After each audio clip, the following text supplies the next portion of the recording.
Indonesia, Salung Nusantara, dari Sabang sampai Merauke, dari Miangas sampai Pulau Rote. Mantal iman kita, mantal kasih kita, mantal pengharapan kita tentunya dalam Yesus Kristus menjadi Tuhan dan Juru Selamat kita. Jangan katakan bahwa Yesus bukan Tuhan, jangan katakan pula bahwa Yesus bukan Juru Selamat. Dia adalah Tuhan, Dia adalah Juru Selamat. Tuhan Yesus memberkati kita, dan saya mengucapkan selamat malam, dan Allah yang memberkati kita. Mari kita rilekskan hati kita untuk mendengarkan firman Allah, sehingga firman itu menjadi berkat bagi kita.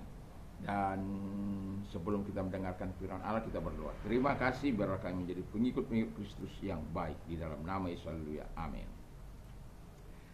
Saya akan membacakan ayat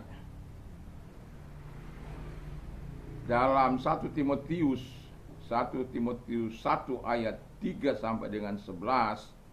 Saya akan membacakan hanya 2 ayat dari ayat yang ketiga. Ataupun sibuk dengan dongeng-dongeng dan silsilah yang tiada putus-putusnya, yang hanya menghasilkan persoalan belaka dan bukan tertib hidup keselamatan yang diberikan dalam iman. Ayat 11, yang berdasarkan Injil dari Allah yang mulia dan maha bahagia, seperti yang telah dipercayakan kepadaku. Haleluya.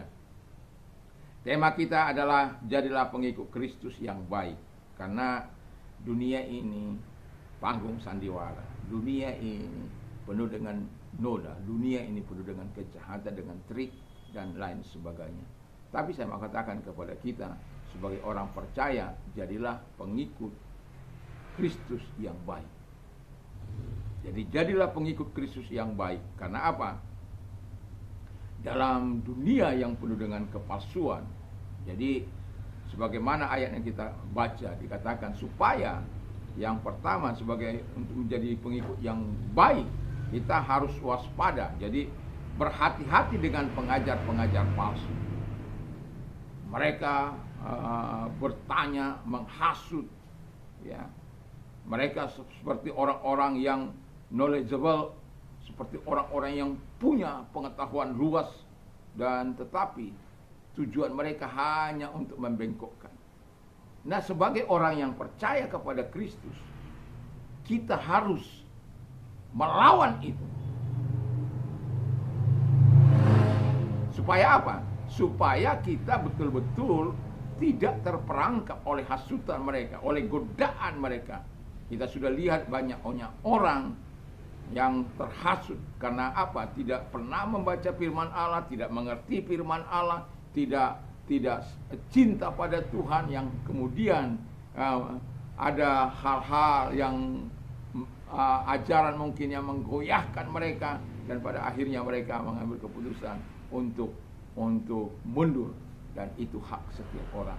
Tapi firman Allah katakan jangan pernah engkau undur dari kasih karunia, karena sangat menderita, dan mereka akan mengalami apa yang dikatakan kesusahan di masa kini maupun kesusahan di masa yang akan datang.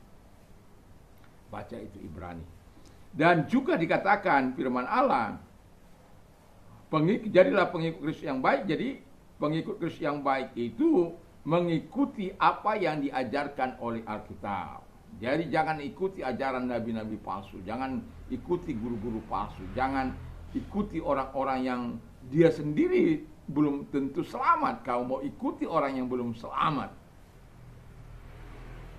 Alkitab mengatakan jaminan keselamatan. Akulah jalan dan kebenaran dan hidup, tiada seorang sampai kepada Allah kalau tidak melalui aku.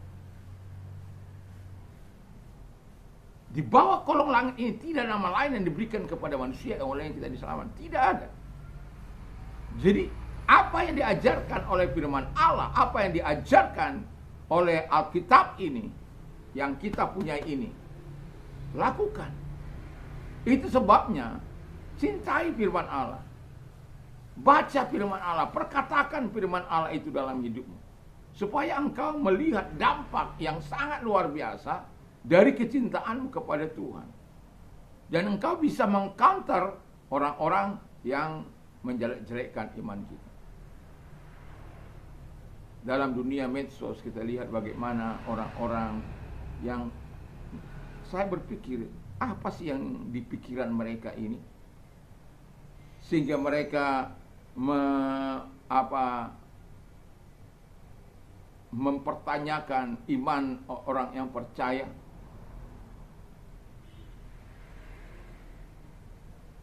Indonesia Bhinneka Tunggal Ika. Urus saja urusanmu, urus saja apa yang seharusnya kamu percayai, perdalami itu, cintai itu. Jangan ngurusi agama orang lain yang membuat kehebohan.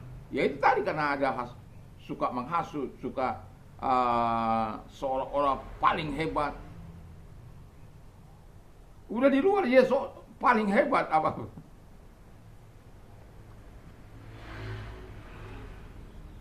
Tetapi saya mau katakan kepada kita sebagai orang percaya, pengikut Kristus yang baik, kita harus tetap mengikuti apa yang diajarkan oleh Alkitab.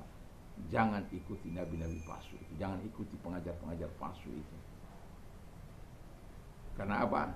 Ujung dari kehidupan mereka adalah kematian, kekal. Kalau engkau mengikuti dia, ya. Memang Alkitab mengatakan dengan jelas bahwa ada hal masa-masa di mana orang percaya akan mengalami proses. Tetapi ketika kita melakukan apa yang dikatakan oleh firman Allah, percayalah, engkau tidak akan pernah terhilang. Jadi engkau tidak akan pernah mengalami masa yang sulit, karena dalam arti di mana imanmu akan terus berkumandang, imanmu akan terus melakukan apa yang terbaik. Kalau Anda baca dalam 1 Timotius 4 ayat yang ke 1 dan 2, tapi Roh dengan tegas mengatakan bahwa di waktu-waktu kemudian ada orang-orang yang akan murtad lalu mengikuti roh-roh penyesat. Makanya dia juga jadi penyesat. Dan ajaran setan-setan. Lalu kemudian oleh tipu daya pendusta-pendusta yang hati nuraninya memakai cap mereka. Itu contoh pengajar palsu. Mereka belum tentu diselamatkan, tetapi menggurui orang lain. Jadi kalau kita mengikuti apa yang diajarkan oleh Alkitab, selamat. Kita akan mendapatkan yang terbaik dari Tuhan. Makanya Paulus berani berkata, kalau ada pengajar-pengajar palsu, pengajar-pengajar sesat yang keluar dari Injil, malaikat sekalipun, kata Paulus, jangan ikuti. Bahkan aku sendiri, kalau menyimpang, jangan ikuti. Kalau sudah menyimpang dari firman Allah, ya jangan ikuti. Makanya kalau kita dengar orang-orang seperti itu, ikuti firman Allah. Kalau tidak mengerti tentang ayat itu, tanya hamba Tuhan. Tanya pendetamu, tanya orang-orang terdekatmu, tanya keluargamu. Mungkin bisa memberikan solusi. Jangan tanya orang-orang yang penyesat-penyesat, guru-guru palsu itu. Maka kamu akan disesatkan sekaligus kamu akan ditelannya. Dan ikuti ajaran firman Allah. Jangan ikuti penyesat-penyesat itu. Yang ketiga, dikatakan firman Allah adalah tetap teguh beriman hanya kepada Yesus Kristus saja. Haleluya. Jadi iman kita itu hanya pada Yesus saja, tidak ada yang lain. Di luar itu saya tidak mau. Begitu saja kan? Hanya Yesus. Only Jesus. Only Jesus. Only Jesus. Only Jesus is my Savior. Is my Lord. Is my King. Jadi hanya Yesus yang menjadi Raja kita, menjadi Tuhan kita. Gak ada yang lain. Iman kita itu hanya tertaut kepada Dia, tertambat kepada Dia. Jangkar iman kita itu hanya kepada Dia, tidak kepada yang lain. Itu sebabnya saya mau katakan kepada kita, jadilah pengikut Kristus yang baik. Supaya apa? Kita dapat menjadi berkat bagi orang lain. Yang terakhir, suka menolong orang lain dalam kasih Kristus. Jadi pengikut Kristus yang baik itu jangan lupa juga untuk menolong. Dengan kemarin saya berkata bagaimana dalam saling tolong menolong. Saya bersyukur di tengah-tengah keterbatasan saya, ya. Orang bilang kamu bodoh, rumah seluas, ada rumah di tanah 735, mereka menghasilkan, kadangkala mereka jual, silakan. Itu kalau mereka jual mangga dan lain-lain itu jutaan. Orang bilang kamu bodoh, kamu apa?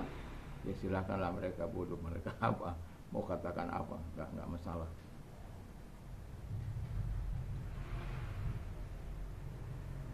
Kita buka air 24 jam, puluhan tahun.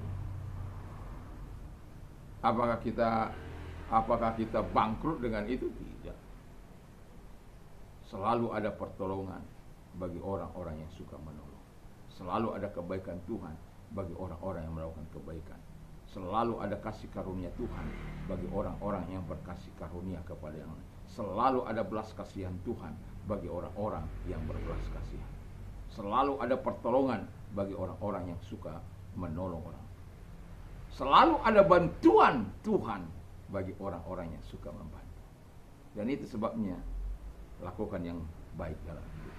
Tuhan Yesus memberkati sehingga kita betul-betul jadi pengikut Kristus yang baik, yang tidak mengikuti ajaran penyesat-penyesat, tetapi mengikuti ajaran yang dikatakan oleh firman Allah.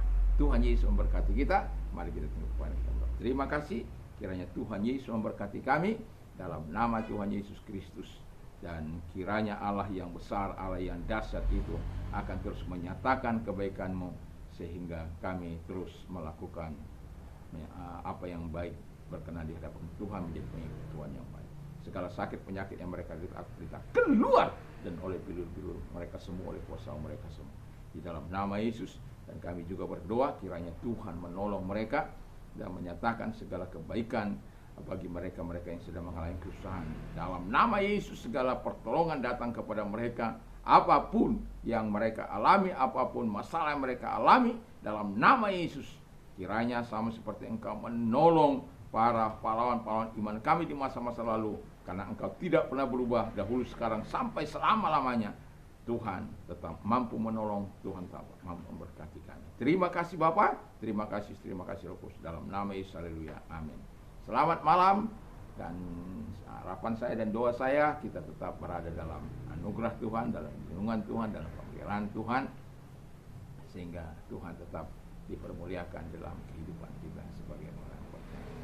Dan saya mau katakan, biar sebelum kita tidur berdoalah, baca firman Allah, renungkan firman Allah, supaya dipsitnya Tuhan bersama dengan kita. Hingga besok pagi bangun dengan tubuh yang sehat, kita bisa mempermuliakan Dia. Mantap, mantap, mantap.